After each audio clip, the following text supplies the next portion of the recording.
At the end of this video, we'll take a look at MadRamp's innovative pivoting ramp system, the safer, easier way to transport your ATVs and snowmobiles. Stick around.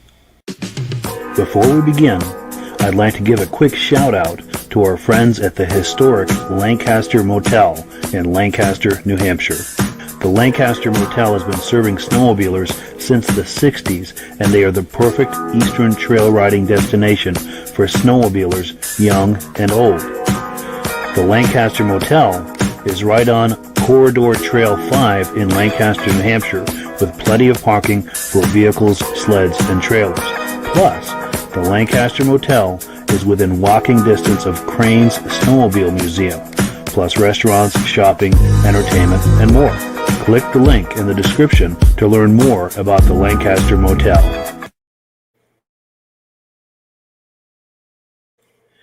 Good evening and welcome to the podcast. I'm really glad you're here. We have a full slate of vintage snowmobile entertainment on tap for you tonight. But before we get to all that, I want to make sure that everything is working properly. So if you can see my face and hear my voice, I'm going to ask you to leave a comment in the comment section. Let me know where you're viewing this from, and also let me know whether you're a first-time viewer or a regular viewer. Now, to our first-time viewers, I thank you for coming by to check us out. I hope you enjoy this and like what you see, and I also hope that you decide to join us here every week at 9 p.m. Eastern Time every Thursday evening. Now, to our regular viewers, I thank you so much for coming by here every single week to check out the podcast. It really means a lot. It's one thing to do this. It's another thing for people to show up for it, and yet another thing still for people to show up for it each and every week. So I thank you guys so much for doing that. Let's get into the comments. Let's do a few comments, and then we're going to bring on our first guest. Let's see. We have Judy Pilsky saying good evening. Thank you, Judy, for checking in. Joshua Gilbert, regular viewer. He and Asa are tuned in tonight. We really appreciate that. And Joshua is out west, and I think Joshua knows our guest tonight. Let's see. Rick Moore from The Pass in Manitoba, Canada. Now, Judy Pilsky, Judy, Doug, and Jennifer from Pilsky, Mosinee, Wisconsin. We have John Spranger Jr. from Eland, Wisconsin. Now, to John Spranger Jr. and all his friends and relatives who are on here tonight, we've got a video of his that we're going to be airing. It's not on the card that I showed earlier. I added his video a little later, so I didn't have time to put that on there, but he's going to be on tonight, and you'll be seeing the video that he made for us. Nick Kafez, loud and clear from Shelby Township, Michigan, regular viewer. Thank you so much for coming on here every week, Nick. We really appreciate it. And Sandra Spranger from Eland, Wisconsin. One more before we get to our first guest, Tom Gregory from Armada, Michigan, and Brian Robillard, our good friend from Putnam, Connecticut. Now, without further ado, let me switch screens here, and we're going to bring on our first guest, Mike Meagher. Let me get the screens. There we go. And get your mic on. How you doing, Mike? I'm doing good tonight. Well, good. I'm really glad you're on. I know we've been talking about this for quite a while, and it's a genuine pleasure to see you here on the podcast tonight. Yeah, I really did want to get on earlier with you too, and the winter was just so busy, and actually Thursday night is always a tough night for us. So. Sure, not a problem at all. And when you say you're busy, that is the understatement of the year. I'm going to give you just a taste of Mike's resume. He does the publication for the Vintage Snowmobile Club of America, which is a nice glossy publication on heavy paper. If you like vintage snowmobiles, that is the magazine to subscribe to, and there's a link to it in the description. He also is the organizer for Central Minnesota Pond Racing. He's been very busy with that all winter, as you can imagine, and then he also hosts some other events throughout the year, and we're going to ask him here to go into some detail. Before we talk about the magazine, Mike, I've got a quick graphic I'm going to show. I couldn't help myself. It's only about 30 seconds long, but I'm going to put it up to set you up to talk about the magazine. Let's take a look.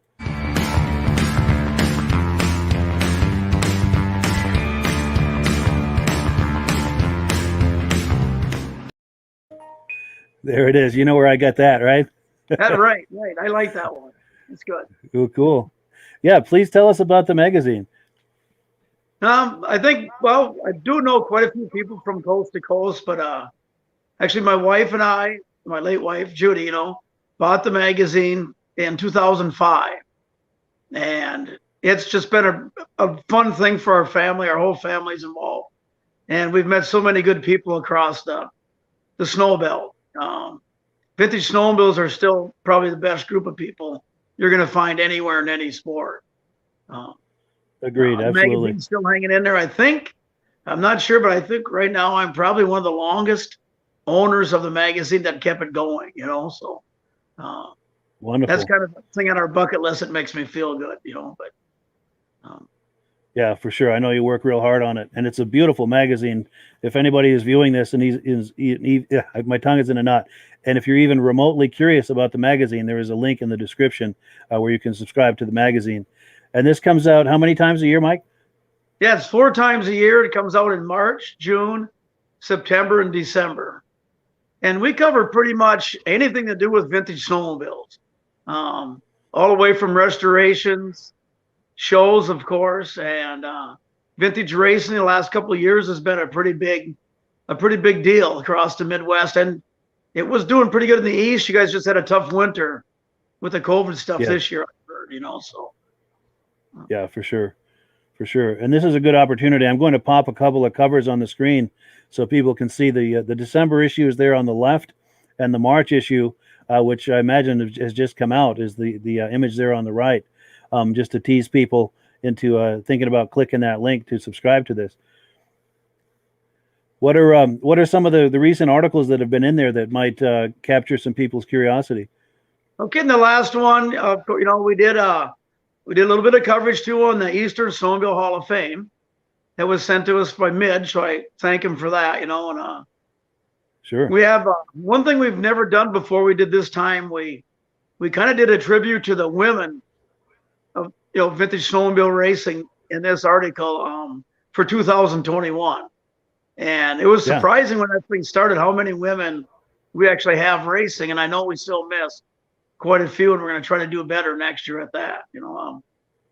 Olaf Ayen always writes this nice little tech article. In the last issue it was Mikuni float bowl carbs, which it's a very detailed and good issue. We always got the events calendar, and we got the classifieds, the want ads. The 3rd annual Marinville, Pennsylvania show was in there, sent to us. That was a nice one. And of course, the centerfold was the big races at Eagle River, the World Championship for the vintage snowmobile. Yeah. Wonderful. Cool deal. Yeah, and I encourage people to click on the link in the description to go on by and check that out. It's a great magazine, and if you love vintage snowmobiling, it's the magazine, the reference for this hobby. Right. And, Now, you know, if before anyone, go ahead, I'm sorry. if anyone does have like a restoration they're doing or something like that too, and they want to take some pictures of their restoration on the steps as they go, you know, and write us a little article like where they found the sled and the parts and stuff like that, we'd be more than happy to publish that too. So. Wonderful. Yeah, that's awesome. Yeah, people love reading about that stuff, and that's the thing I'm finding with this podcast. People like viewing that on video, and they enjoy it just as much in print. And yeah, it's just really interesting to view that, whether it's in print or on a screen. Yeah, for sure. Now, before we switch gears to talk about Central Minnesota pond racing, did you have any last comments on the magazine before we switch gears? Yeah, just one big thing for us coming up. You know, we started in 2006. The VSCA Vintage Snowmobile National Show. And this year it's going to be in Marshfield, Wisconsin. It looks like it's gaining a lot of traction right now. I mean, it's pretty centrally located from east to west. We might miss some of the Canadians that we're hoping to have. If the border gets open or not, we don't know yet. But, sure. And again, there's an ad in the last couple of magazines. It's online. It's going to be another big show. The vintage shows have been doing very well at the Nationals. And a year from now, we'll be back out east somewhere again. We're just waiting to hear about that here real soon, and we'll be announcing that too. So. Good. Yeah, I hope to run into you there. I know that's where we met back in 2016, was at the Lancaster show. That's the show. Yeah, great show there too. It was a lot of fun. And I think I have a graphic of some of the shows that you've been talking about. Yes, the graphic on the right, I think, is the show you were just talking about, right? Yeah, the VSCA Nationals. Yep. Sure. And then you sent me graphics for these other two shows. Did you have any thoughts on those while they're up on the screen? Or? No, yeah. You know, coming up Memorial Weekend, you know, St. Germain, that's always a great show. You know, that one will be here. And then the 25th anniversary of the Millbank show, Millbank, South Dakota. You buy a mug for $100. You get free beer or root beer all weekend, free hog roast, free camping, free swap meet.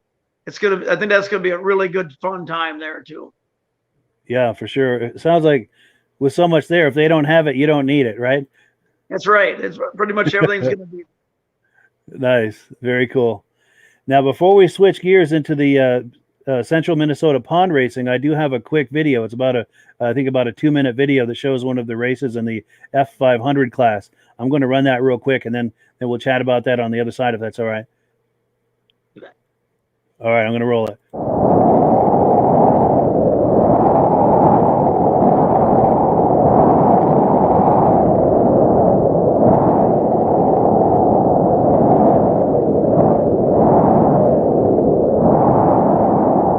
Minnesota, he'll be on that, again, Woody's Traction Rocks Handguards machine. Jordan Johnson's a good one. Of course, Jordan comes out of St. Cloud. He'll be out there again at Schaefer Racing, Lubricants 21. Austin Graber, the 965 out of Clear Lake.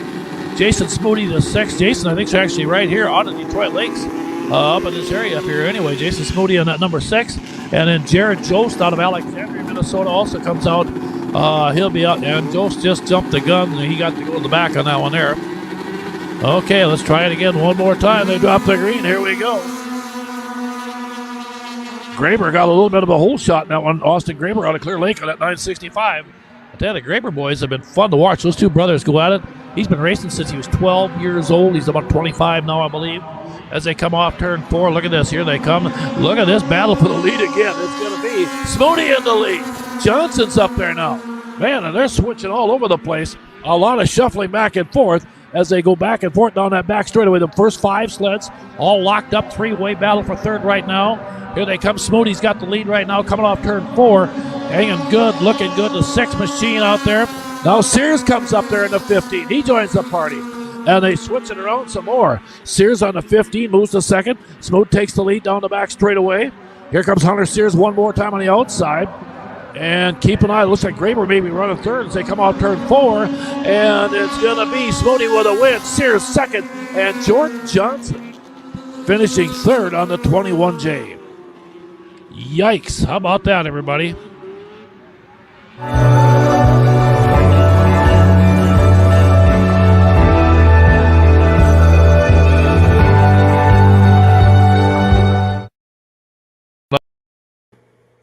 So there you have it. That was a look at Central Minnesota pond racing.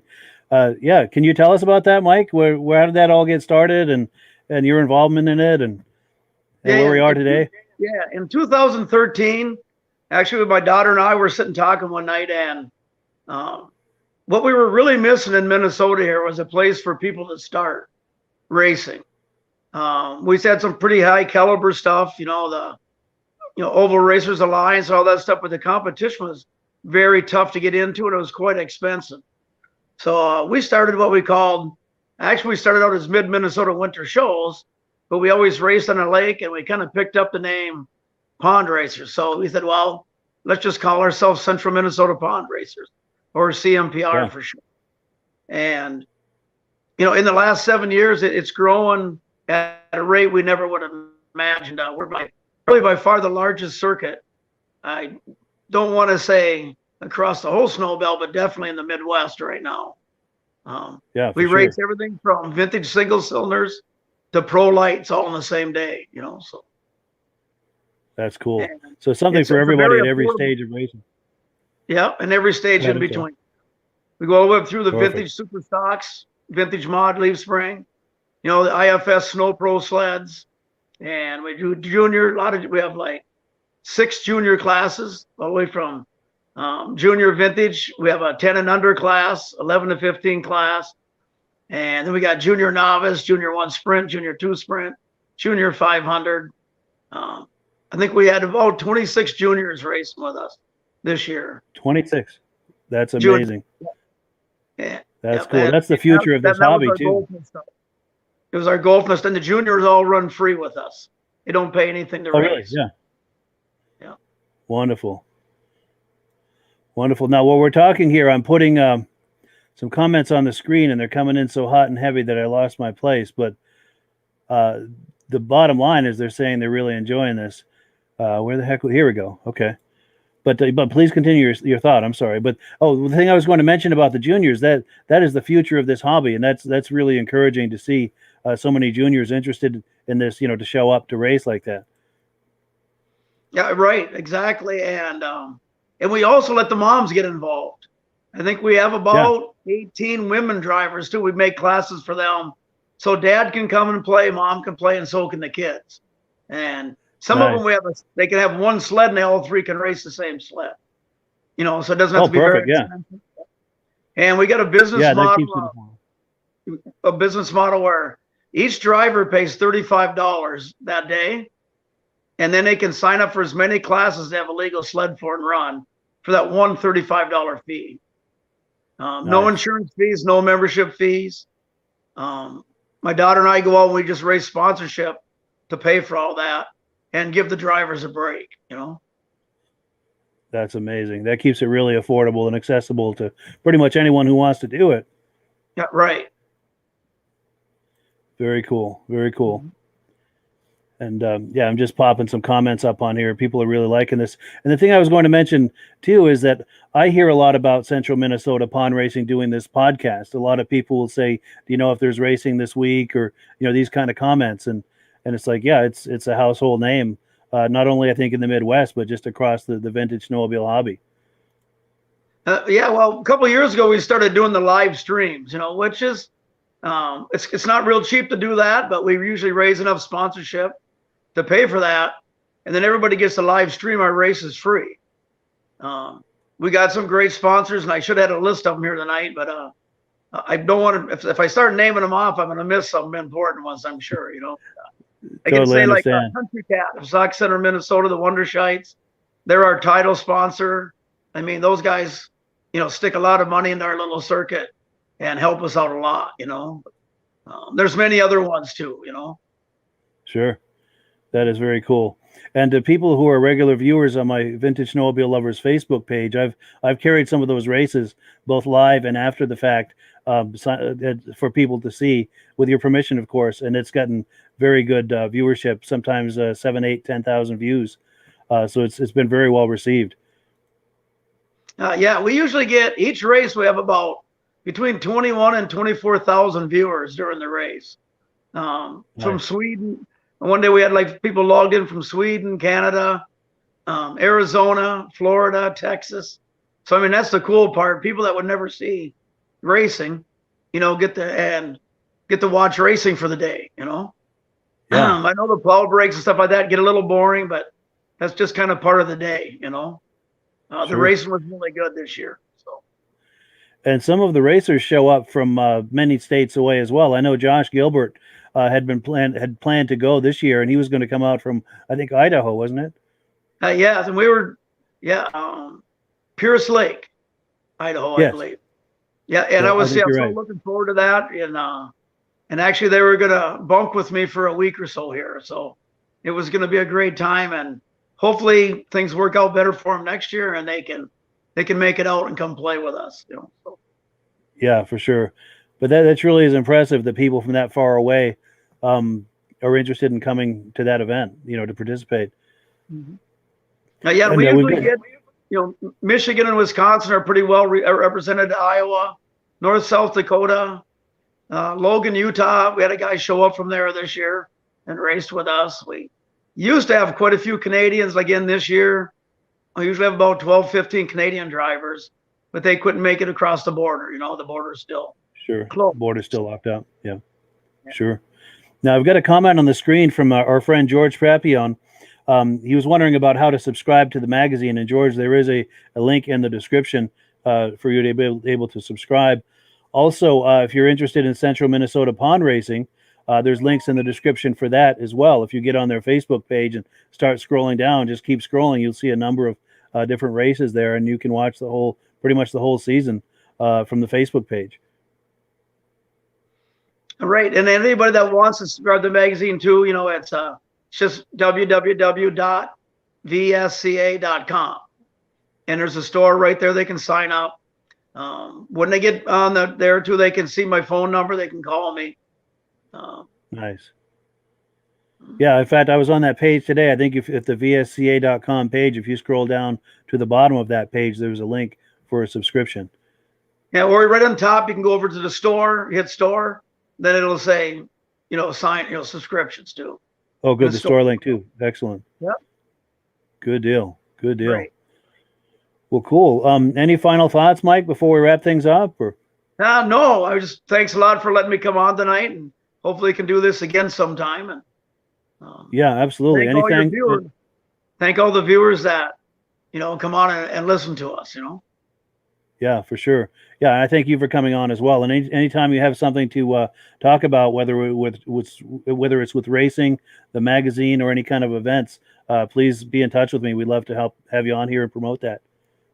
All right, sounds great. All righty. Thanks, Mike. Have a good evening. Okay, thanks. All right. Well, that was a lot of fun having Mike on to discuss all the things he's involved with. And we hope that he's a regular on the show here. Now, next up, we've got Ray Lacasse. Ray was on here last week talking about a vintage snowmobile event that he was working on. And he's going to, let me get the right, sorry, I'm moving around on the interface here. Let's bring Ray on, and he's going to tell us all about that event and get his microphone on. How you doing, Ray? Good, Mike. How are you? Good. It's great to see you. Good to see you too. So I can't wait to hear about this event. Tell me how that went. Well, it went very, very, very well for something that we just started to put together about 4 weeks ago, or 4 weeks prior to the event. We were expecting maybe at the beginning, if we got lucky, probably 75 to 100 sleds, and we had close to 200 vintage sleds for our first event. It was tremendous. Amazing. Wonderful. Yes, it was. It was very wonderful.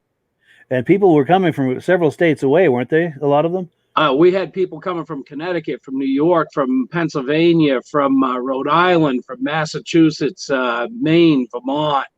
It was incredible. The people that said that they got up and they left at 4 o'clock in the morning to get up here by 9 o'clock just to do this event. So it was really, really cool to see that. That's amazing. That is dedication to the vintage hobby, isn't it? It is. It is. And the trails that we have up here are just unbelievable. People, your friend Midge Rosebrook, who has been my friend for a long, long, long time. When he got off his sled for the first leg of it before the cookout, he was just shaking his head in awe that he could not believe how much fun and how big these trails were and how wide and flat and just beautiful condition and beautiful scenery. That's amazing. Yeah. Good deal. And then I have to inquire too for people that are interested in trying to find places where they can still do some late season trail riding. Are there opportunities in or near Pittsburgh where someone can try to get a few miles in? There are some still left, Mike. This year is kind of a bad year for most of the trails. Usually we can leave from anywhere in Pittsburgh this time of year, but right now it's the northernmost part of Pittsburgh, which if people don't know, Pittsburgh is the biggest township east of the Mississippi, so we cover a lot of area. We have 230 miles of trails just in Pittsburgh alone. So if they trailer further north in Pittsburgh up towards East Inlet and Deer Mountain Campground, there's still some riding. I saw some posts today on Facebook where people put about 60 miles on, had a great day. Wonderful. So for those late season trail riders that are watching this, you heard it here on the Vintage Snowmobile Podcast. There's still some places where you can grab that last ride of the season. Yeah, and we're supposed to get a little bit more snow Monday, and it's going to be cool next week. So who knows what's going to happen? Sure, it could go on for another couple of weeks if we're lucky. You never know. Good deal. Now, you sent me some photos from this event, and I put them together into a little montage with some music. Let's take a quick look at that. Awesome. Thank you, Mike. Sure.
So I'm hoping that little montage is going to tease people into thinking about coming up there next year for this ride. Yeah, it's incredible the amount of people I talked to and the stories that were told. But there's so many people that said they had a lot of friends that want to do this. They had obligations because this came up so quick. They're looking forward to bringing a lot of people with them next year. I've got people messaging me still to this minute probably from this event, which is incredible. And it's a testament to not just the trails in Pittsburgh, but the people that are dedicated to the vintage sport. I mean, it's incredible, and the stories are just fantastic. We're looking at probably having somewhere, guessing with the people that have responded, somewhere between 350 and 400 sleds next year. That's amazing. It's going to be great. Oh, and I meant to ask you, what would you say the ratio was of vintage snowmobiles to modern snowmobiles that showed up at that?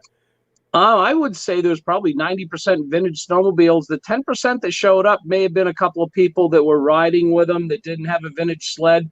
A lot of them just happened to be riding the trails and saw all these vintage sleds and just stopped in awe, walking around and just having a good time. I mean, it was about the vintage sleds, but it was about the snowmobile family. It was just awesome. The real strong sense of community. Yes, it was. Nice. Now I have to ask you this too. If there's someone who's thinking about doing this next year and they're maybe either going to fly in or drive from a long distance and they may not want to trailer sleds up, are there rental opportunities for someone like that? There are. We have a great place here in Pittsburgh. It's Bear Rock Adventures. They helped sponsor this event with us. They were very gracious when I went to them. They have brand new snowmobiles. They have a pretty good fleet of snowmobiles because we have a lot of people that come up every weekend. So yes, there's absolutely a place for them to get a snowmobile to rent to do this. Wonderful. That is good to hear. And tell us, what is the date of this? When and where and all of that, if there's someone's thinking about this for next year?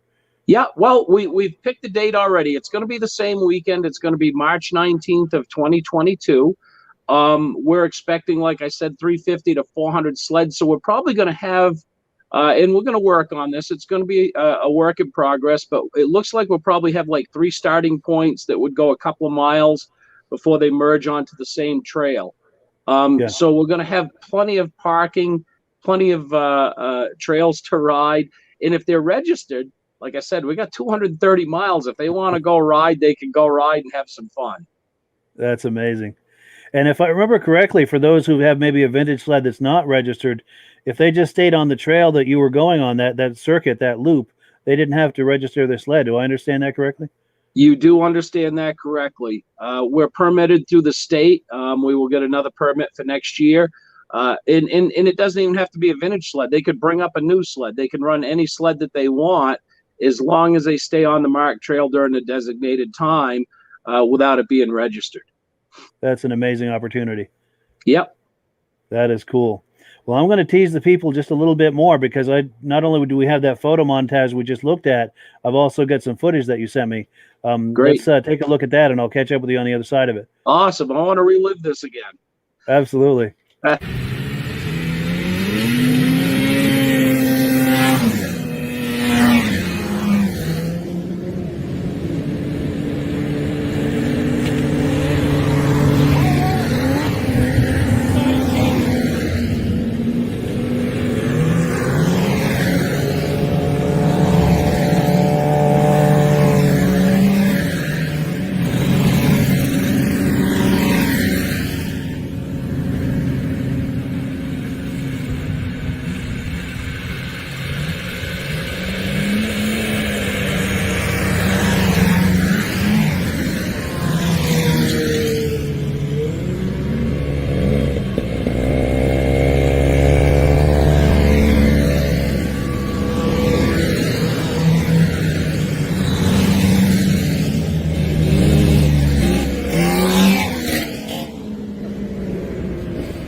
That looks like so much fun. It was a ball. As you can see, the trails were beautiful too. It was a beautiful day. 99.9% of the trails had snow on it. We had just very, very few spots in a corner here and there that might have been a little bare, but the rest of it was beautiful. That's amazing. And as watching all of these sleds go by, that reminds me of and looking at the images too, the still images, reminds me of the ride-ins of yesteryear that we all used to go to back in the day. And I think that was kind of your goal with this, wasn't it? Didn't you have a cookout in the middle of it too? We did. We had a cookout. Everything was free to anybody that wanted, even people that came by on a regular sled. It was all free. We had a cookout about probably, it was a 30-mile loop, and probably about 18 miles into it, we had a cookout. We had a beautiful area where people could park and enjoy. It was a great time. The stories were just priceless. Talking about the days of, when they used to ride these sleds, their parents had these sleds, they bought these sleds because of that. And the stories, it's what it was about. It was phenomenal. That's amazing. And you're right. It was about the community back in the day. It wasn't, like you said earlier too, it's not about how many miles you put on. It's about the fun that you're having with your friends and the activities. And we used to stop sometimes to make a fire on the side of the trail, cook hot dogs, or we'd all go to a restaurant, or you just get a whole bunch of friends, and you'd see friends when you're out on the trail and they'd join you, and you get this big convoy going, this big posse going. And it sounds like it was kind of reliving that. And It just sounds like a whole lot of fun. That was your goal with it too, wasn't it? To kind of try to relive that magic of yesteryear. It absolutely was. I mean, in one of the gentlemen that I talked to, I don't remember his name, but he hit it so perfect. You know, he said this back in the 60s and 70s, it used to be a social event. They'd take the families and go out and do a 20-mile ride, and they'd stop and start a fire and have a cookout, and they would talk and throw snowballs and just have a good. It was a social event for the family, and he said this is a social event. Everybody's talking. And this is what it's about. It's not about doing 150 miles in one day. It's not to see who can go the fastest. It was just an event for, for everybody to get together and talk and enjoy yesteryear. Wonderful. A chance to make new friends and have good times with old friends. And yeah, absolutely. That's amazing. Now, when we spoke earlier, I think you mentioned for next year, you're thinking about structuring it a little bit differently and maybe incorporating a swap meet as part of that. Yeah, we're looking. I'm not sure if that'll happen next year, the swap meet. It might be the year after, but we're going to try hard to do it, to make it a weekend event and have a swap meet. Many of the people that I talked to, that I went around and talked to, they were all for it. They were really excited that I brought that subject up, because somebody's always looking for something that somebody else might have. Yeah. And somebody's always looking to part with something too, for a part to a sled they don't have anymore or something like that. Yeah. Yeah, that'd be a great opportunity for sure. Yes. Yeah. And we're going to do some other fun things too next year that we didn't think of until after this year. Like who drove the furthest away? Who's got the oldest sled? We're going to put up some prize money for stuff like this and do some other fun things that we're going to work on this summer to enhance this a little bit. Yeah. Those kind of things make it so much more fun. Yep. Definitely. That is cool. Very cool. Any final thoughts, Ray, before we wrap it up? Or? No. I thank you, Mike, for having us on, and thank you for all the people that are watching. This is going to be a big event next year, and if you've never been to Pittsburg, New Hampshire, the trails are second to none. Our Pittsburg Ridge Runner Snowmobile Club, they work tirelessly to make these trails flat. They do everything they can to make it such a great experience up here. Lodging up here is phenomenal. Just a great area, great scenery, a lot of things for people to do on the trails. Wonderful. And as it gets closer to the event next winter, we'll have you come on and we'll do some promotion on it and to make some noise for it so we can get that many more people to show up. I love that. I appreciate that, Mike. Thank you very much. My pleasure. You know what we're going to try to do? We're going to try to make it like Woodstock. You remember the footage of Woodstock in '69 where the highways were closed? Yeah. We're going to make it. We're going to have history repeat itself. That would be awesome. Awesome. For sure. Yeah. Cool deal. All right. Well, thank you, Ray. I really appreciate you coming on. Thank you, Mike, and thank you for having me. My pleasure. Have a good one. You too. Cool. Let me just get this adjusted here. There we go. Yeah, that was a lot of fun. Great having both Ray and Mike on. Just had some really great things to talk about and show us. Let's see what is next on the agenda here. We've got some announcements, and I do have a couple to make here.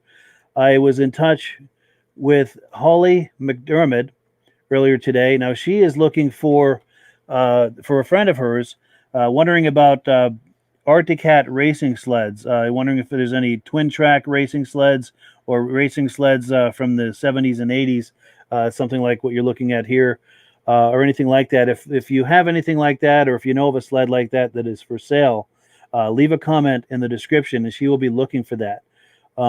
And I'm going to ask Holly, if you're watching, Holly, keep checking on this every few days, because this the algorithm serves this video up to people on Facebook and YouTube over the next few days, and people will be making comments over the next few days. So do check in 2 or 3 times over the next week, and maybe there'll be an answer there for you. What else have we got for announcements? We have a couple of sleds for sale. I know I've showed these, but I'll show them one more time. My good friend Paul Crane out in Lancaster, New Hampshire, has some sleds for sale. These are sleds that were once on display in Crane's Snowmobile Museum. There's an Arctic Cat Panther here that looks like maybe a 70 or a 71 to me. If you're curious about that sled, give Paul a call, 603-443-7272. Also, another sled for sale by Paul. This was once in Crane's Snowmobile Museum as well. This is an early rear-engine Polaris.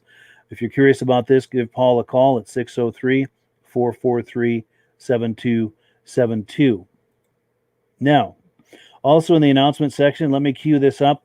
My new friend, George Papillon. Now, George Papillon is up in the Montreal area, and he's a regular viewer of the show. And he and I have been emailing, and we spoke on the phone today. He had some images that he sent me from back when he used to race back in the 70s and 80s. And I put them into a little montage with some music behind it. Let's take a look at that right now.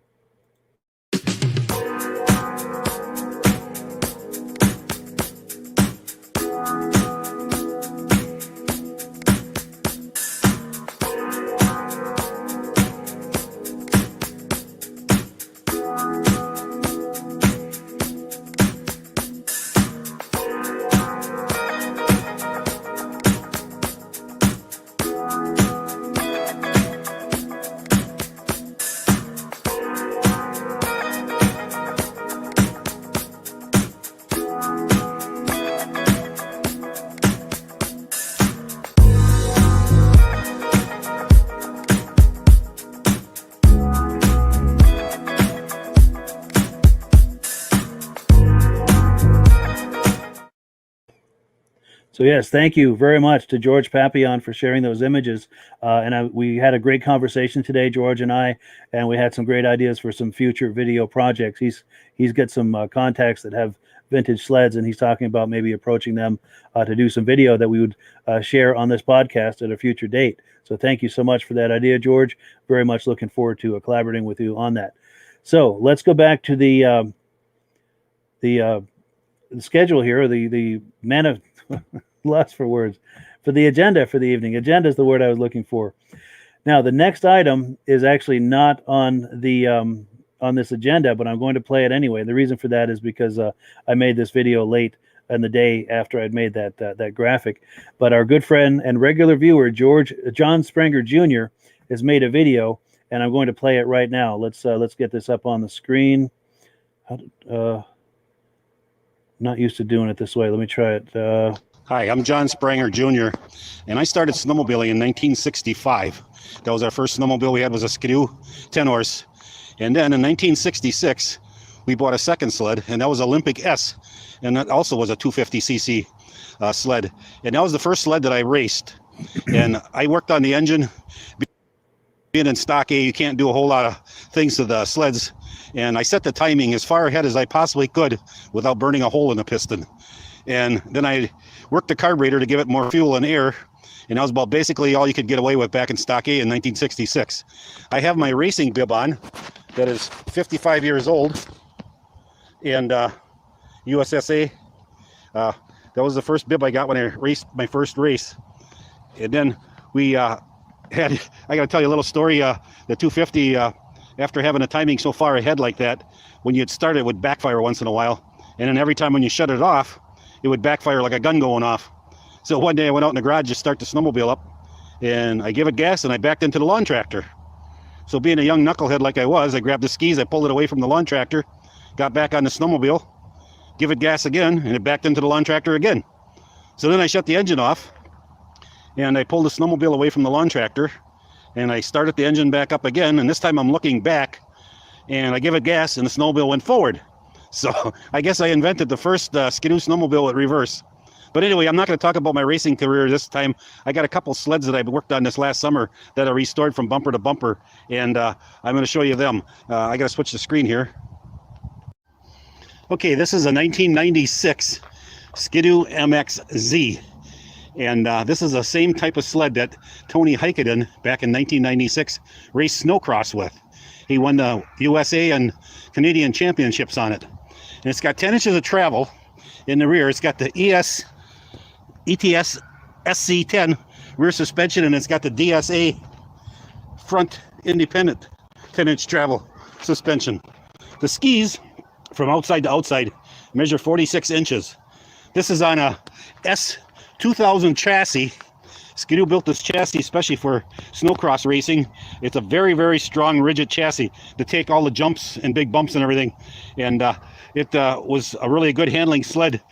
I was looking for one for quite a while, and I found this one, and I restored it. I'm going to open the hood up.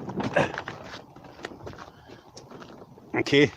I started from the rear bumper. I put a new track on it, new high-fax slides, all new bearings on the idler wheels, all new bearings on the drive axle, and the jack shaft bearings. I rebuilt the clutches on it, and I pulled the motor out and freshened the motor up. It's got a 583 rotary valve engine, and that rotary valve was designed back in 1975 on a 245 RV, and it feeds the gas and oil directly into the crankcase. It's not a piston port, it's a rotary valve. That when the valve opening comes around, it sucks the air and fuel into the crankcase, and then as the valve closes, the gas and fuel is trapped in the crankcase, so there's no blowback or blow by or spit of fuel coming out. Everything that goes in the crankcase is in the crankcase. So that was a pretty good design. By changing the duration on that rotary valve, you could make these engines have some tremendous out of the hole low end. And then also this engine has the power rave valves, and those actually were back in 1978. They came out on the Skidoo's Can-Am dirt bikes. They were the first ones, first Rotex engines to have the power rave engine valves. And then in 1985, Skidoo put it on the 340 twin track engine. And when the twin trackers came down from Canada, the Eagle River, they pretty much dominated the world championship race. Michel Gingras, he was almost a lap ahead of everybody. The power rave valves, they just give us tremendous horsepower on top end. So it's kind of the best of both worlds. And this is some of the unique design and engineering that they did in the mid 90s. And being a guy that likes speed and that, I wanted to build some muscle sleds from the 90s that had some good horsepower and things you could do with them to make them fast. So this was fun building the engine up. I worked a little of my magic on it, and after I got done with it, it pulled over really, really hard. So I had to, I don't know if you can see this or not, they make actually a larger rewind that you can put on these sleds so you can pull them over. Otherwise, it takes two guys to pull them over. But it develops 115 horse. And I took it out on, we have a railroad track right away that's a 4-lane, and I took it out on the railroad right away, and it's just under a mile. And I put my GPS on the handlebars, and I ran it, and the thing pulls really, really hard. Super horsepower, super out of the hole, and it went up to 112 miles an hour. And the GPS showed 112, and my speedometer on the snowmobile showed 115. So it's pretty close. But it's a fun sled to drive, great horsepower, and that's one of the reasons I wanted to restore one of these, because of the technology they had in the mid-90s was really advanced over the 70s and 80s. But a great sled. It was fun to rebuild.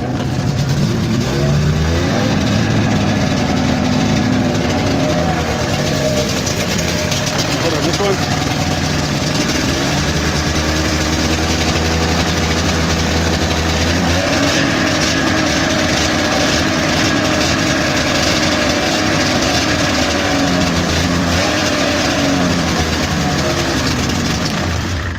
Well, I hope you enjoyed this video. I apologize I couldn't get anybody to help me, and it's kind of hard to start snowmobiles and open hoods when you're holding onto a camera. But I enjoyed the podcast. Mike does a heck of a job, and everybody keeps putting some input into it. It'll be pretty awesome. So until next time, have fun and keep her on the trail. Bye.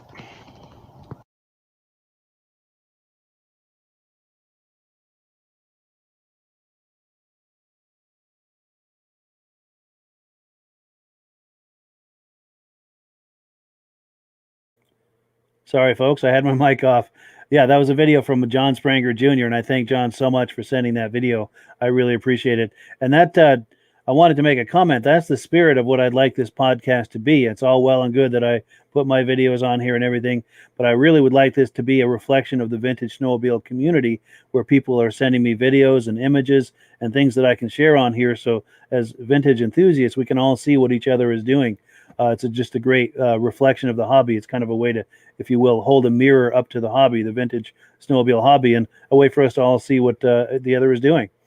So what is next on the agenda? We have number 4, item number 4, George Gordon inducted into the Eastern Snowmobile Racing Hall of Fame in 2020. This was just this past fall. Let me cue up that video, and let's take a look at that.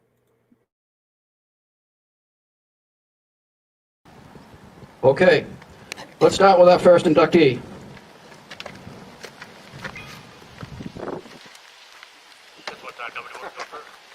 Mr. George Gordon.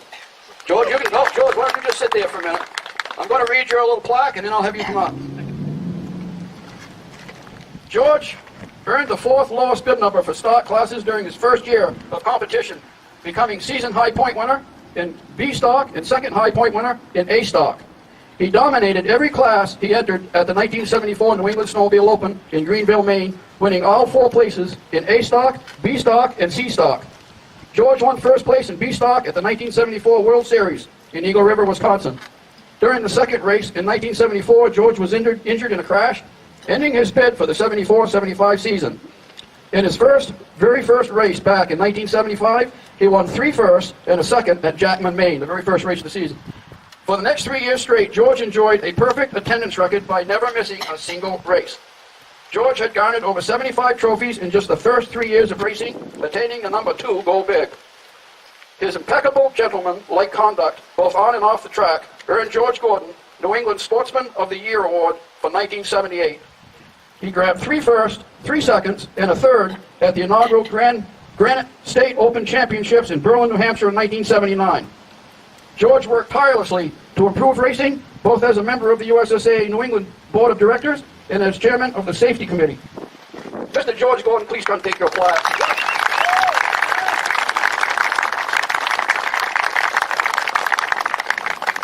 Yes, sir, George. Thank you very much. Get a little. Won't be long. We'll set it right here for you. Thank you very much. I want to start off by saying I want to thank Midge. Midge, is this working? Yep, there we go. Midge, Paul, Rick, Bruce, the directors of the Hall of Fame, for allowing me to be inducted into the New England Snowmobile Hall of Fame. I'm humbled to be on the wall with all the great races that I've looked up to when I first started. I want to thank Rick and Eric Sybil. As their father, George, who was the one that got me started racing in USSA. At the time, I was racing local races in Tipton, Mass area, and after one of the races, we were at a snowmobile club having a drink. That's a surprise. And Rick's father, George, said, I think you should be racing in USSA. And if you want to, I own an auto cat dealership, and I will sell you a race car, race sled, and all the parts you need at my cost. He kept his word. I bought a race sled that I raced in A and B stock. My son also... Why don't you hold that for me, Mitch? Oh, that's better. Okay, where the hell was it? I race in the USSA. If you want to, I own a dealership, and I will sell you a race sled and all the parts you need at my cost. And he kept his word. I bought a sled that I raced in A and B stock, and my son also raced in Junior 1 and 2, and he did very well, winning 1 and 2 all along the way. I'm sorry to say, Mr. Simila has passed away at a very young age. I raced snowmobiles every weekend for over 10 years. I want to tell you the best help I had was my son and John Finity. He went with me every weekend, and he also want to thank my family for putting up with me being away every weekend. I met a lot of great people along the way, some of which I still are friends with today. Just to say a few, Eric and Rick Simila, Bruce Orvard, the Roystons, the Santises, John Huber, Ann Tononi, Marvin and Helen Rock, J.R. Toja, John Merriman, Lanny Benoit, Del Garcia, Peter Olanek, Davey Avery, and his father, the legend, the Holmes family, the Usco family, and so many more. I want to give a special thanks to Samantha for watching my kids when I first started racing. Thank you, Sam. The snowmobile has been a great part of my life for 45 years. I am honored to be in the Hall of Fame. Thanks again, Mitch, Paul, Rick, Bruce, and the Board of Directors. Awesome, George. Come up here, please. Let me have a picture. You can have your wife come up.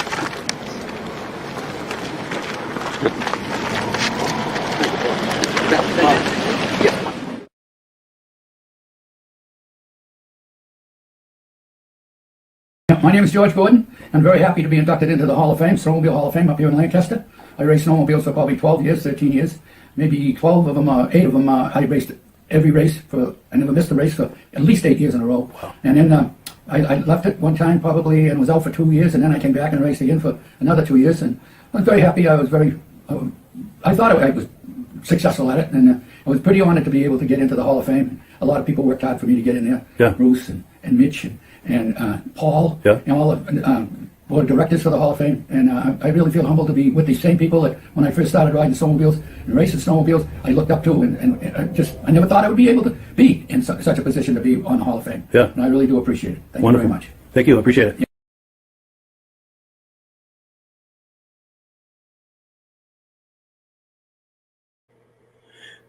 So there you have it. George Gordon inducted into the Eastern Snowmobile Racing Hall of Fame this past fall, September 2020. And this Eastern Snowmobile Racing Hall of Fame just grows bigger and bigger and more interesting and more popular every year. And I would like to cordially invite you to join us for the next one. Let me put up a graphic and I'll tell you all about it. The next one, there we go, is going to be Saturday, September 11th, 2021. Now it says 1 p.m. Eastern on Eastern time there. It actually starts at 1:30, but I like to have 1 p.m. on there, and I'll tell you why. You want to get there early for a couple of reasons. Number one, you want to bring lawn chairs. It gives you, getting there early allows you to stake out a spot for your lawn chairs. And once you've done that, you're going to want some time to go into Crane's Snowmobile Museum, because the induction ceremony takes place in the parking lot at Crane's Snowmobile Museum. So while you're there, you of course want to go into the museum. It is a 50 by 100 foot building with over 100 vintage snowmobiles in there, racing snowmobiles, antique snowmobiles, you name it, it's probably in there. So you want to allow some time to go in there and walk around the museum and experience that. It's a wonderful thing.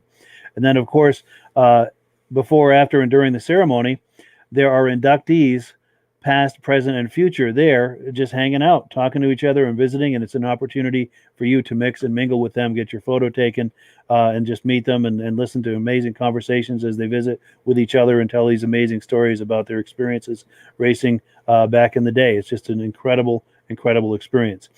Now, once the ceremony is over, once the induction ceremony is over, everyone moves over to the Lancaster Motel, which is just a short walk away, where they have the after party. And the after party is a wonderful time too. Everyone is celebrating and having a good time and visiting, and it's just a real lot of fun. And if you're planning to attend this event from any distance away, you want to book your room at the Lancaster Motel, because if you're attending this after party, once the after party winds down, you're just a few short steps from your room. And the motel, the Lancaster Motel, is also a short walk from the induction ceremony at Crane's Snowmobile Museum, right there at the center of everything. I do have to tell you, though, if you're thinking about attending this ceremony, and if you're thinking about staying at the Lancaster Motel to do it, call the Lancaster Motel right now to book your room, because this event books the motel solid every year. So if you're thinking about doing this, call now to reserve your room. And I thank you in advance for thinking about joining us at this event. So what else do we have here? We have some footage from Greg Dobberke out in Minnesota. I'm not Minnesota, Wisconsin. He sent some footage to me a few years ago. This footage is from the 2017 Saukville, Wisconsin Vintage Snowmobile show. So let's take a look at his footage.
Yes, so thank you very much to Greg Dobberke for that really nice footage from the Saukville, Wisconsin Vintage Snowmobile Show back in 2017.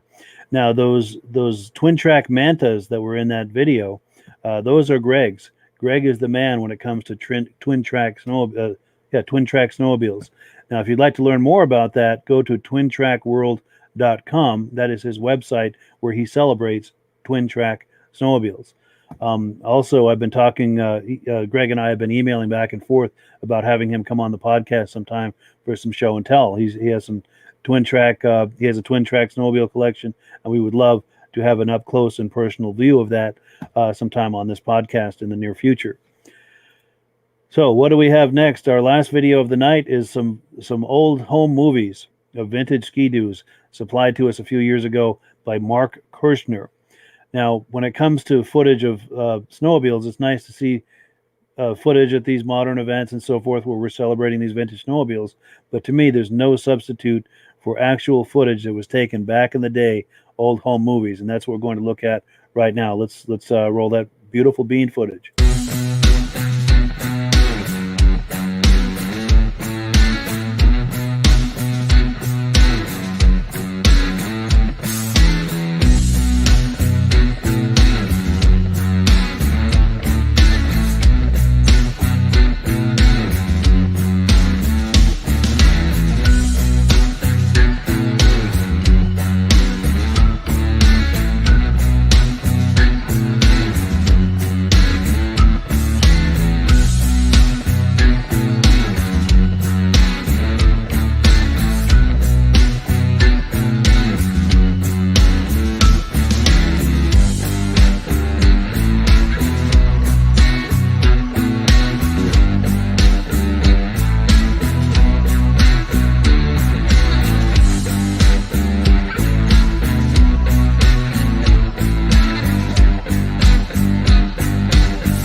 Yeah, I don't know about you, but I just love looking at those old home movies of snowmobiles for back in the day.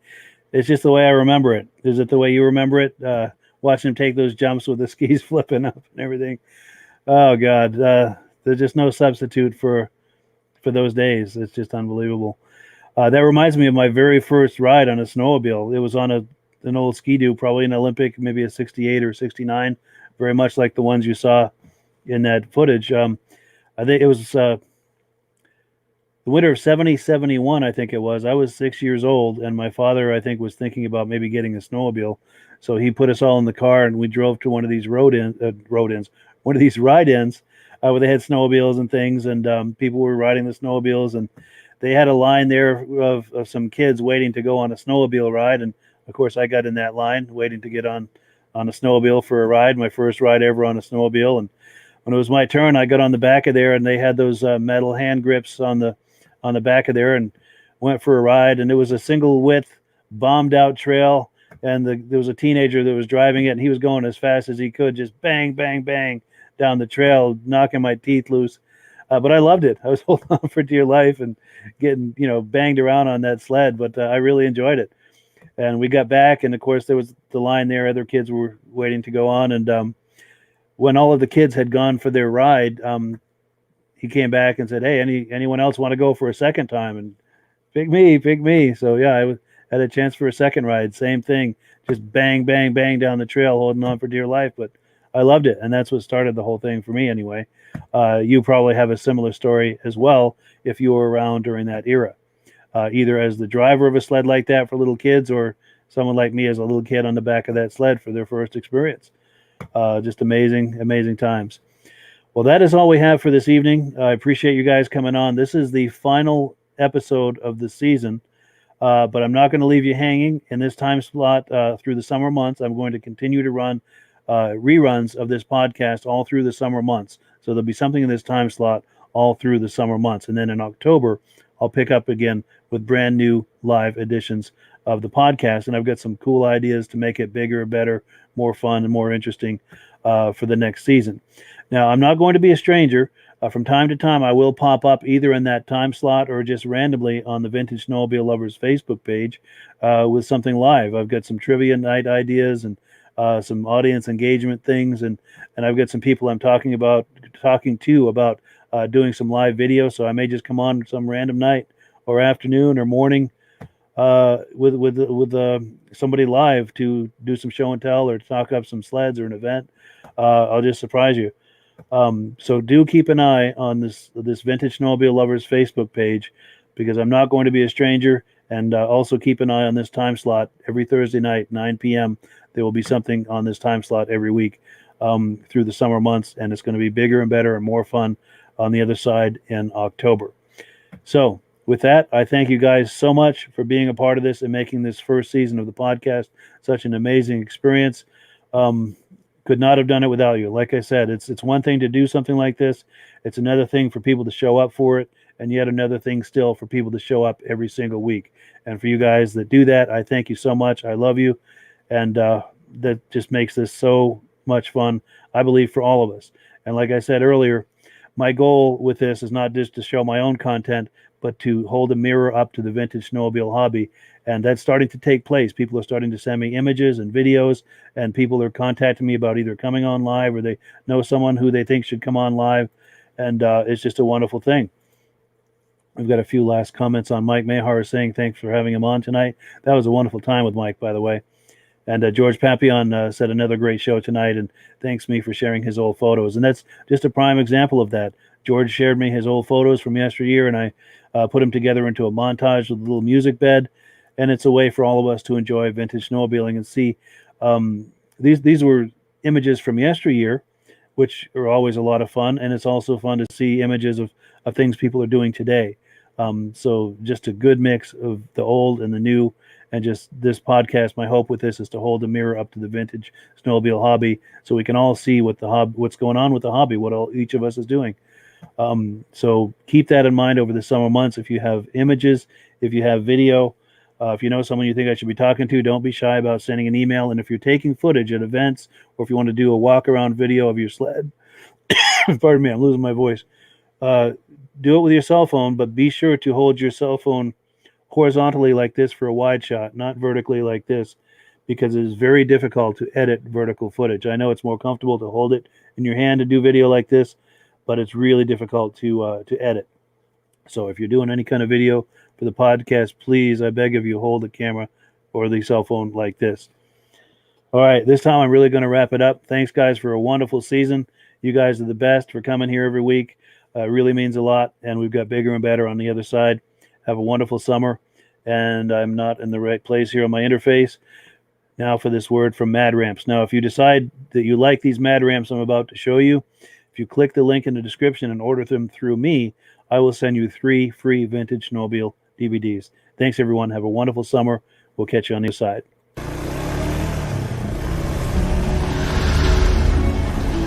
It's the ultimate combination of simplicity and ingenuity. The newest way to load, unload, and transport your ATV or UTV. The Mad Ramps Pivoting Ramp System. Made in the USA and engineered for strength and durability. Maneuver through tight places and over rugged terrain with plenty of ground clearance. No licensing, no ongoing maintenance costs, and no storage hassles like trailers. Won't slip or move like conventional ramps. Free up more cargo space in the bed of your truck. Securely connects to your truck's receiver hitch. Easily extends for safe loading and unloading. Seamlessly retracts for highway and off-road travel. DOT approved in all 50 states and Canada. Quickly disconnects in under a minute. A unique space-saving storage system. The Mad Ramps Pivoting Ramp System. Go farther. Go faster. Go safer. When you order using the link in the description, I'll send you 3 free Vintage Snowmobile DVDs.